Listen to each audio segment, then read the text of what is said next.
우리가 시편을 이제 마치고 우리 날마다 솟는 샘물 책에서 마태복음으로 들어갑니다. 마태복음 2장 말씀입니다. 마태복음 2장 1절부터 12절 말씀.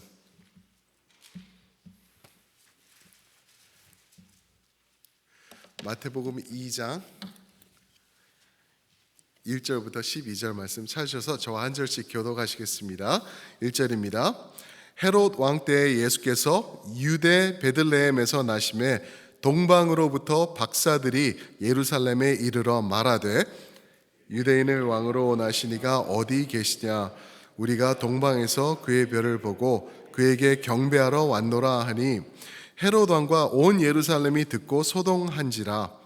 왕이 모든 대제사장과 백성의 서기관들을 모아 그리스도가 어디서 나겠느냐 물으니 이르되 유대 베들레헴이오니 이는 선지자로 이렇게 기록된 바 또 유대 땅 베들레헴아 너는 유대 고을 중에서 가장 작은 제라 내게서 한 다스린 자가 나와서 내 백성 이스라엘의 목자가 되리라 하였음이니이다. 이에 헤롯이 가만히 박사들을 불러 별이 나타난 때를 자세히 묻고 베들레헴으로 보내며 이르되 가서 아기에 대하여 자세히 알아보고 찾거든 내게 고하여 나도 가서 그에게 경배하게 하라. 박사들이 왕의 말을 듣고 갈새 동방에서 보던 그 별이 문득 앞서 인도하여 가다가 아기 있는 곳 위에 머물러 서 있는지라. 그들이 별을 보고 크게 지더라. 집에 들어가 아기와 그의 어머니 마리아가 함께 있는 것을 보고 엎드려 아기께 경배하고 보배함을 열어 황금과 유황과 몰약을 예물로 드리니라. 그들은 꿈에 헤롯에게로 돌아가지 말라 지시하심을 받아 다른 길로 고국에 돌아가니라. 아멘. 오늘 말씀을 가지고 왕을 향한 올바른 경배라고 제목을 지어봤습니다. 왕을 향한 올바른 경배. 5월 초에 왠지 이 말씀을 읽기는 조금 안 어울리는 듯한 느낌이 드실 수 있을 것 같아요. 그죠? 이 성탄 때 많이 우리가 접하는 말씀이기 때문에 아마 그런 느낌이 들 수 있을 것 같아요. 그런데 하나님의 말씀입니다. 때와 시기를 뛰어넘어 우리에게 언제나 와닿는 그러한 말씀이죠.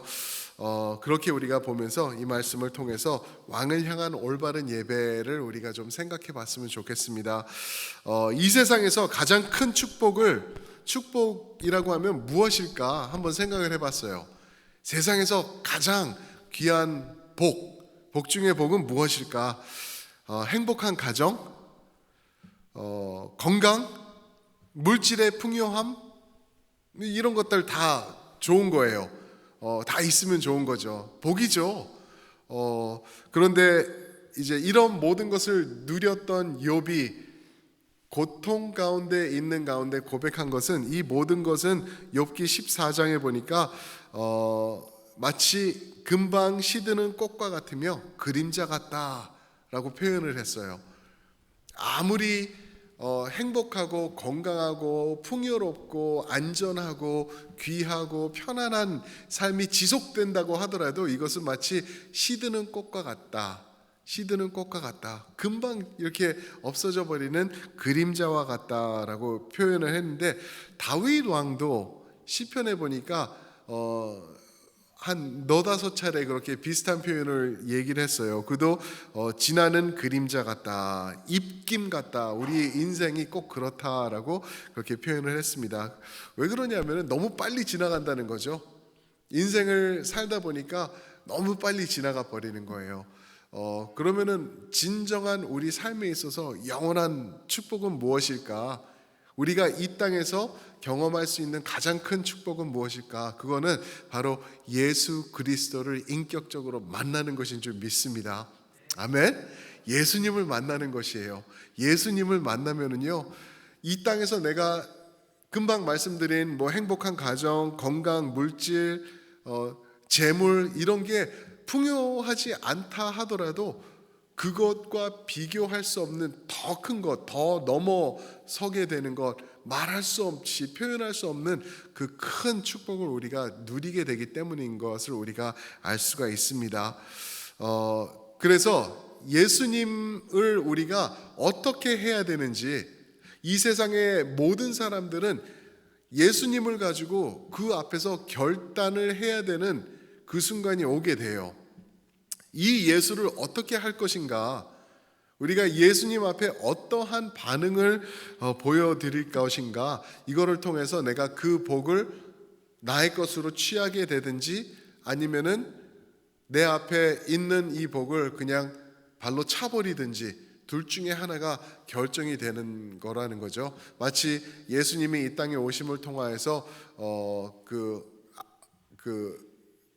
before Christ, BC, 그리고 after Christ, 그리고 Anno Domini, Year of the Lord, 주님의 해들 해가지고 이렇게 전과 후로 십자가로 예수님을 통해서 그냥 쫙 나누어진 것처럼 우리가 예수님 앞에서 결단을 하면서 살아야 된다라는 거죠.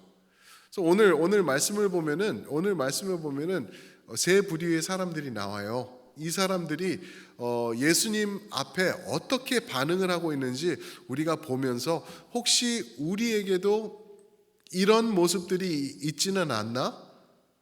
또 이 사람과 같은 이러한 모습은 우리가 있었으면 하는데 나에게는 과연 이러한 모습이 있나? 이것을 우리가 오늘 말씀을 통해서 좀 구체적으로 생각해 보기 원합니다. 세 부류의 사람이 예수님 앞에서 결단하는 모습이 나오고 이 사람들이 예수님 앞에서 취하는 자세가 오늘 본문을 통해서 간접적으로 보여지고 있는데 우리가 그것을 통해서 우리의 삶을 한번 비추어 보기를 원합니다. 첫 번째 드러나는 삶이 누구의 삶이냐면은 헤롯 왕이 나타나고 있죠. 1절에 보면 헤롯 왕 때에 그러고 있어요. 계속 3절에서도 헤롯 왕 중심으로 이게 선포가 되고 있는 것이죠. 헤롯 왕 때에, 헤롯 왕 이가 누군가? 성경을 보면요, 신약을 보면 한 4명 정도의 헤롯이 나와요. 두 번째 헤롯이에요. 잘 알려진 헤롯 the Great의 그 왕이죠. 이 사람이 당시 유대 지역을 총괄하던, 그래서 로마로부터 인정받았던 유대의 왕입니다. 유대 지역의 왕이에요, 이 헤롯이. 그래서 헤롯 왕이라고 이렇게 부르고 있죠. 근데 엄격히 따지면은 로마의 가이사가 다스리는 그 지역 중에 하나의 그 총괄자예요. 그런데 이제 왕이라는 타이틀을 준 거죠.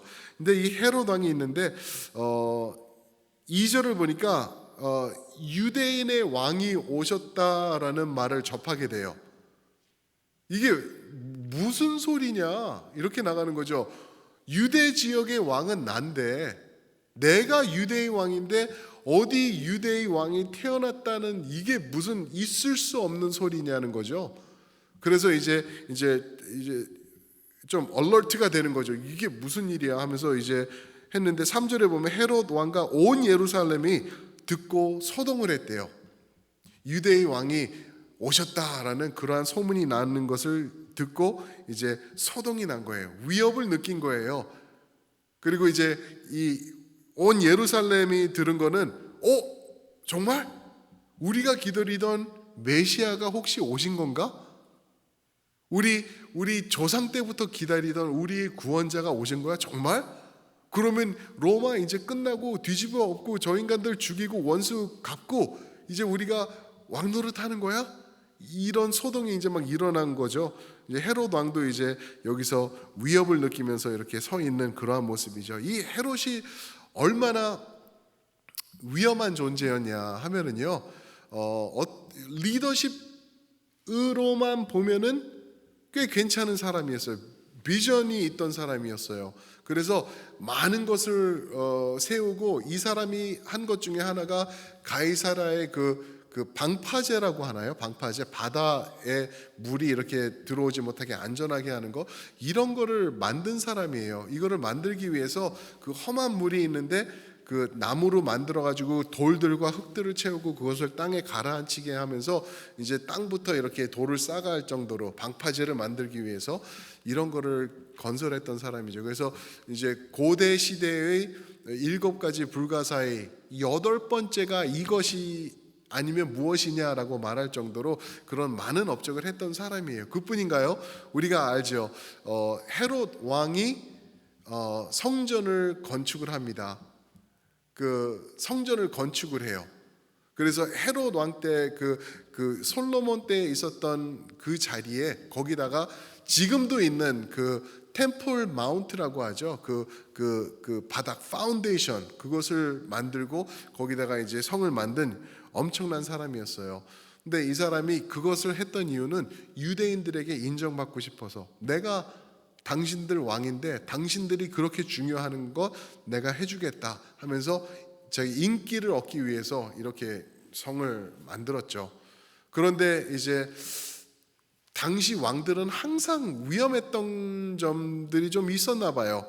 반역이 일어나고 이럴 게 두려워가지고 자기 모친도 살해하고 자기 사랑하는 아내까지도 살해하고, 아들 셋이 있었는데 두 녀석을 살해하고 나중에 가서 마지막 하나 남은 아들도 죽여버리고, 그러면서 자기 그 왕권을 구축해 나가기 위해서 엄청나게 노력을 하면서 잔인했던 그러한 사람이에요.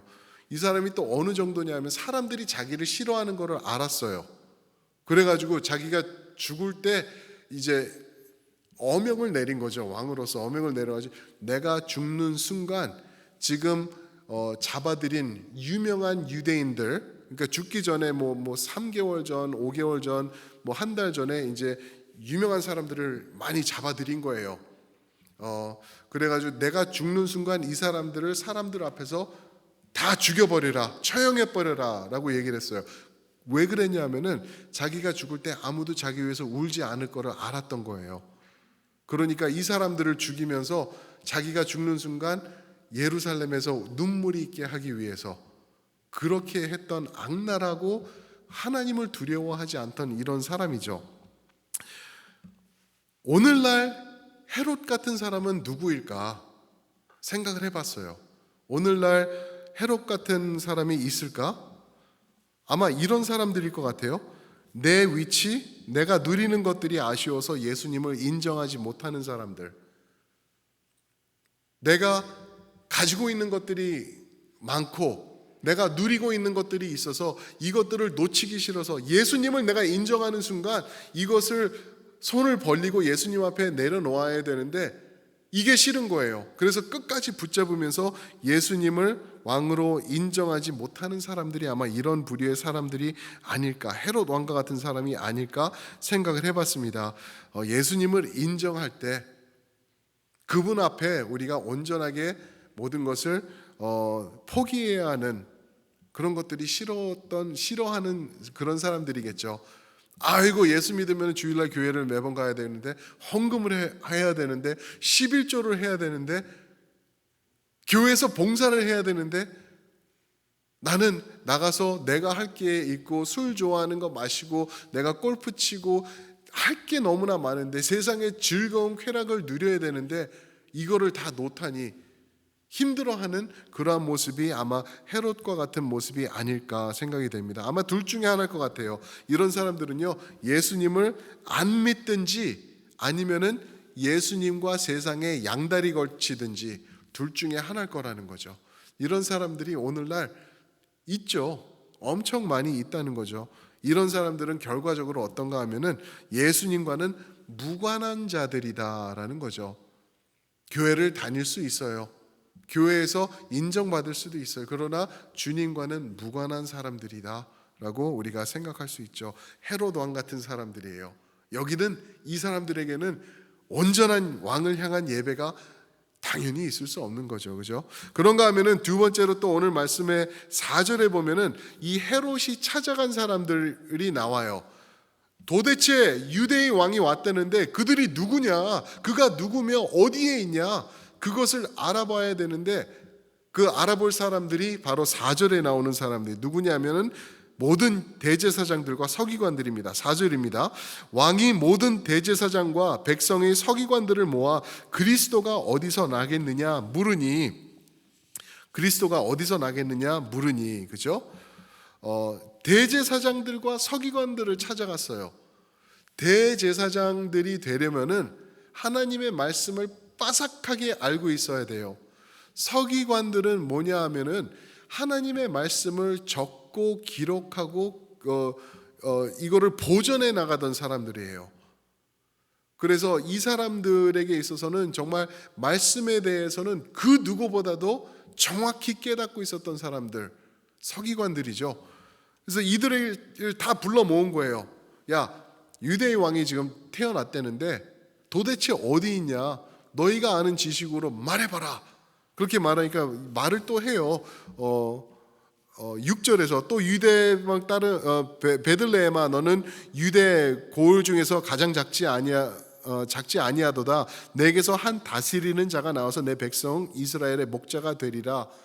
이러한 하나님의 말씀이 있는 것을 다 알고 있었던 사람들이, 말씀을 보니까 이런 말씀이 있기 때문에 이 유대의 왕이 오셨다고 하면은 어디에 지금 있을 겁니다라고 이 헤롯 왕에게 말을 해주는 거죠. 오늘날 어떤 사람들이 이런 사람들일까요? 하나님의 말씀을 정확히 알고 말씀을 인용할 줄도 알고 그러는 대제사장과 서기관 같은 사람들이 누굴까 하면은 아마도 하나님의 말씀을 정확히 꿰고 있던 사람들일 것 같아요. 어떻게 보면은 저 같은 목사일 수도 있을 것 같아요.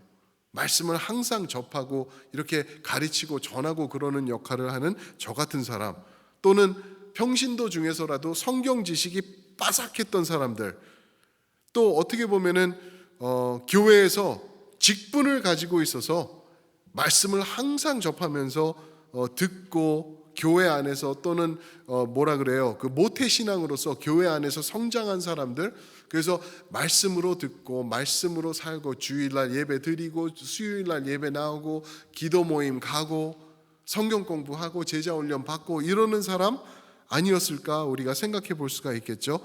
교회에서 다 본 거예요. 볼 거 다 보고 배울 거 다 배우고 알 거 다 알고, 그러나 이 아는 지식들이 머리에만 꽉 차 있는 것이고 삶과는 연결이 안 되는 사람들이 바로 대제사장들과 서기관들이 아니었을까 우리가 생각해 볼 수가 있을 것이죠.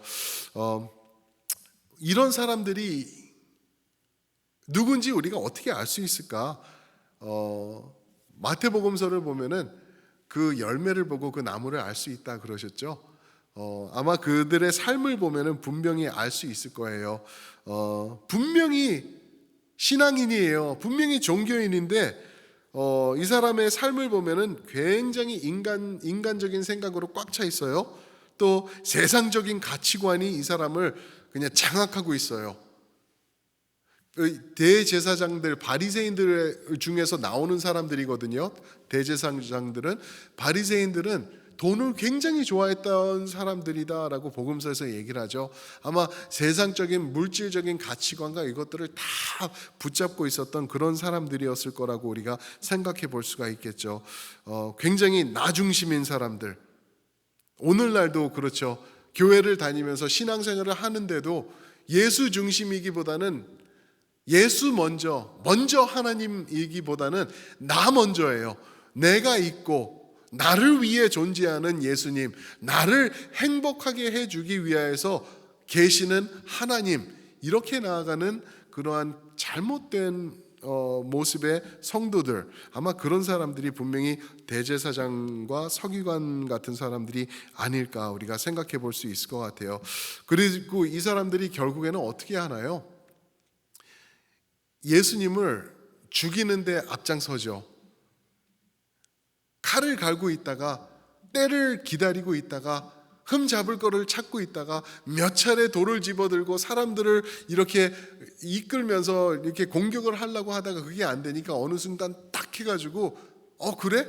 네가 예수님을 팔 거야? 너 제자인데 그럴 수 있어? 하니까 은 30개를 던져주면서 기회를 잡아서 예수님을 십자가로 몰아가는 이 사람들이었죠. 예수님을 필요로 하지 않는, 그냥 나 중심으로 신앙생활을 하는데 예수님 있어도 그만 없어도 그만인 사람들, 물론 말로는 그렇게 하지는 않겠지만 분명히 그런 사람들이 아마 이런 사람들일 것 같다라고 생각이 듭니다. 여기서 그냥 또 질문 드는 게, 예전에 말씀드린 것 같은데, 이 종교 지도자들, 바리새인들, 서기관들, 그리고 제사장들, 대제사장들, 이 사람들이 예수님을 바라볼 때요, 예수님이 메시아라는 것을 알았을까요? 몰랐을까요? 자기네들이 아는 지식으로 비추어 볼 때 알았을까요? 몰랐을까요? 분명히 알았어요. 분명히 알았어요. 베들레헴에서 나? 베들레헴인데? 이렇게 됐어? 그 집안이야? 거기서 나왔어?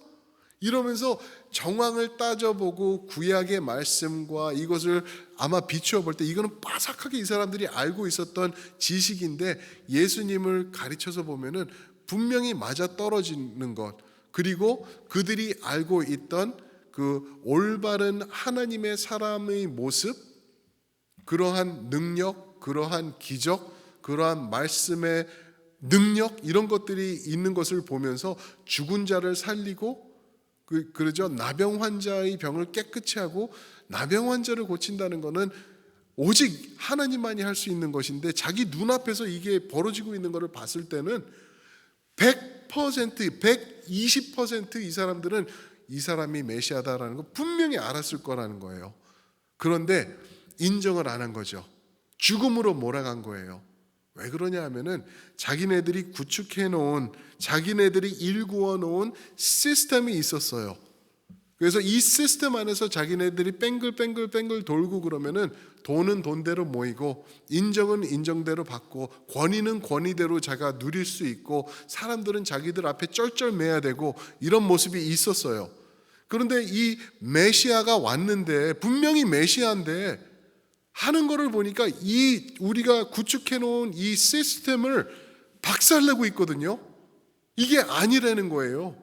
그러면 자기네들 밥그릇인데 이거 그냥 가만히 유지하고 있으면 내가 행복해지고 내가 많은 것을 누릴 수 있는데, 인정받는 건데 이것을 깨트려 버리니까 싫은 거였죠.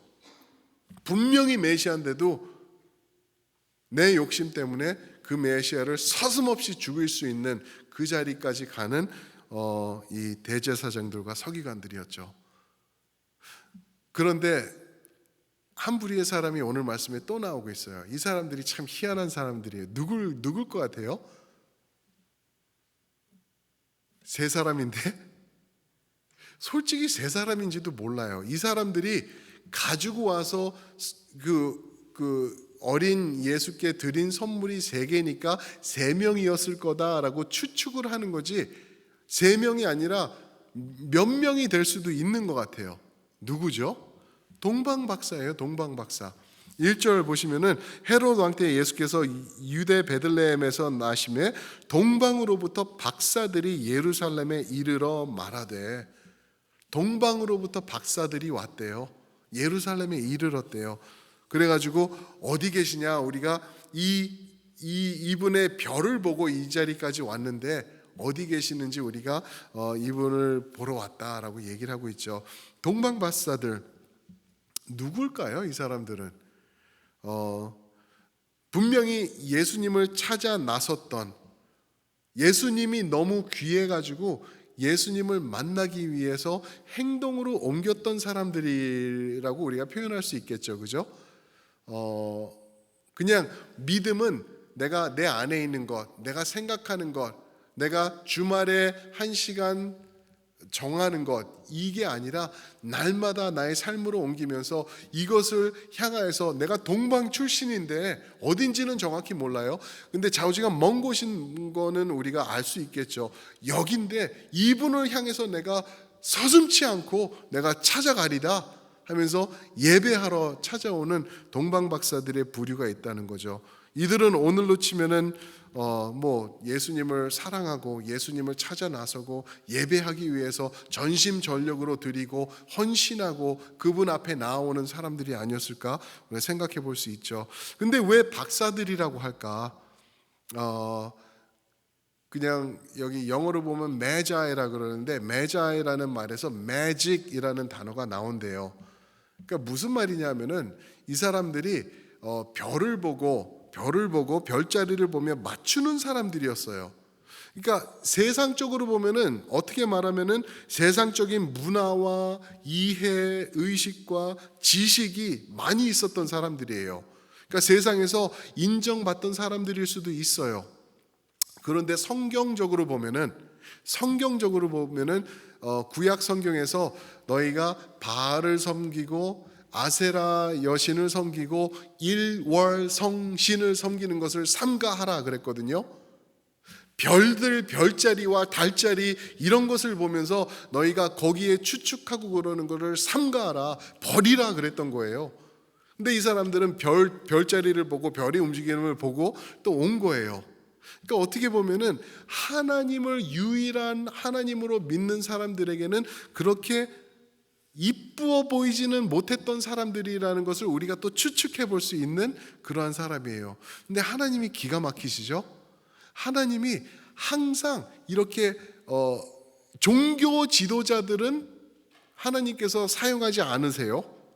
그러나 변두리 주변에 있는 이런 사람들, 일월 성신, 하나님이 원치 않는 것을 했던 사람들을 하나님께서 들어서 또 쓰시는 그러한 일들이 성경에서 아주 비일비재하게 많이 나오고 있어요. 예를 들어서 예수님이 찾아가셔서 제자 삼은 사람들이 멸시천대받던 낚시꾼들이에요. 냄새나는 사람들. 그래서 여기는 못 있고 저쪽 갈릴리, 저쪽 변두리 지역 위쪽에 있었던 사람들, 이런 사람들, 세리들 찾으셨어요. 예수님께서 세리들 찾으시고, 그죠? 창녀들 찾아오셨어요. 그리고 용서해 주시고 그들 그냥 가만히 두시고, 문둥병자들, 가족도 멀리하기 위해서 버렸던 그러한 사람들, 그죠? 귀신 들린 자들, 이런 주변인들을 예수님께서는 찾아가시고 변두리부터 역사와 기적과 사역이 시작되는 것을 볼 수가 있죠. 이 동방 박사들도 아마 그 부류에 끼는 것이 아닐까 우리가 생각해 볼 수 있는 것이죠. 그런데 확실한 거는 이 사람들이 온전한 예배자들이더라고요. 헤롯 왕은 그 왕이 어디 있는지 알려달라. 왜요? 죽여버리려고. 내가 왕이어야 되는데 왕이 또 있다는 거예요. 죽여버려야 되는 거예요. 그래서 죽이는데 나중에 동방 박사들이 가르쳐주지 않고 이제 몰래 가버리죠. 그러니까 어떻게 해요? 16절에 보니까 2살 미만의 모든 아이들, 여기 있는 아이들 다 죽여버리라. 그래서 다 죽이는 이런 무식하게 잔인한 사람이에요. 그런 사람 헤롯이었는데 그런 사람들도 아니고 대제사장, 서기관들 빠삭하게 알아서 지금 어디 있는지도 정확히 알 수 있고 말할 수 있고 어떤 사람인지 메시아를 보면은 누구보다도 정확히 알 수 있는 이런 사람들도 아니었어요.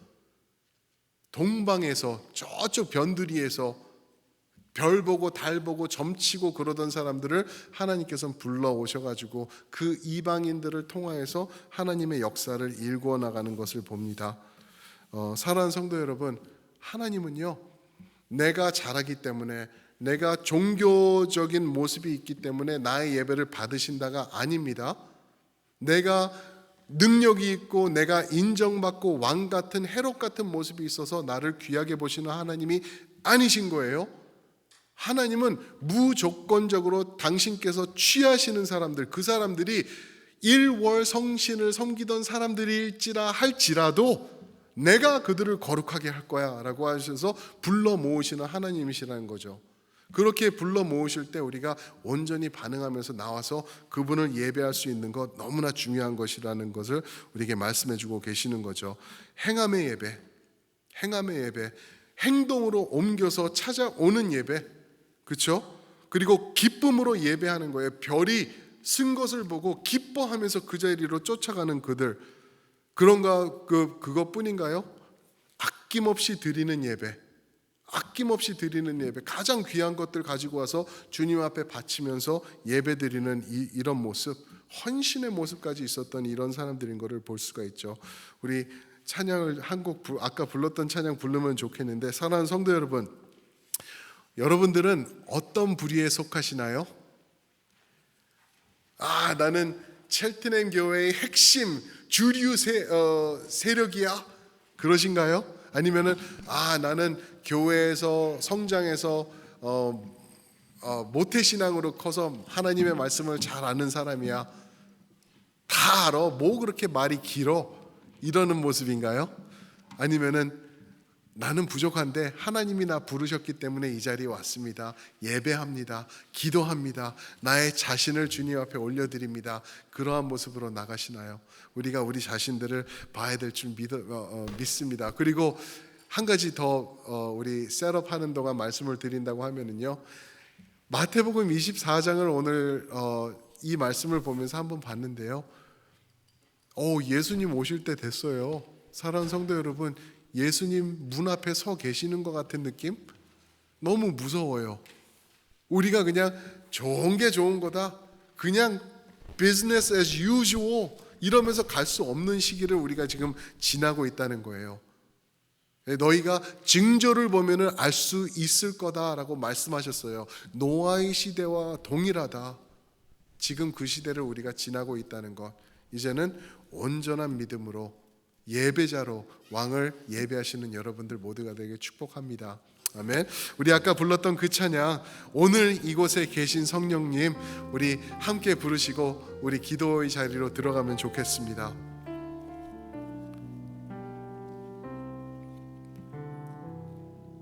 오늘 이곳에 계신 성령님, 우리 불도 좀 낮춰주시고 나를 가르치소서. 다친 우리 마음 열어주시고 주의 빛으로 밝혀 우리를 인도하소서. 주님보다 앞서지 않고 겸손하게 주님의 말씀 기다리니 주님 손에 우릴 드립니다. 사랑으로 인도하소서. 오늘 이곳에 찬양합니다. 이곳에 계신 성령님, 우리에게 말씀하시고 우리 가르치소서. 같이 우리의 마음 열어주세요. 열어주시고 주의 빛으로 밝혀 우리를 그렇게 인도하소서. 주님보다 앞서지 않고 겸손하게 주님의 말씀 기다리니 주님 손에 우리를 드리겠습니다. 우리를 드립니다. 사랑으로 인도 주님보다 앞서지 않겠습니다. 주님보다 앞서지 않고 겸손하게 주님의 말씀 기다리니 주님 손에 우릴 드립니다. 사랑으로 창조하신 모습을 떠난 우리를 예수님 닮게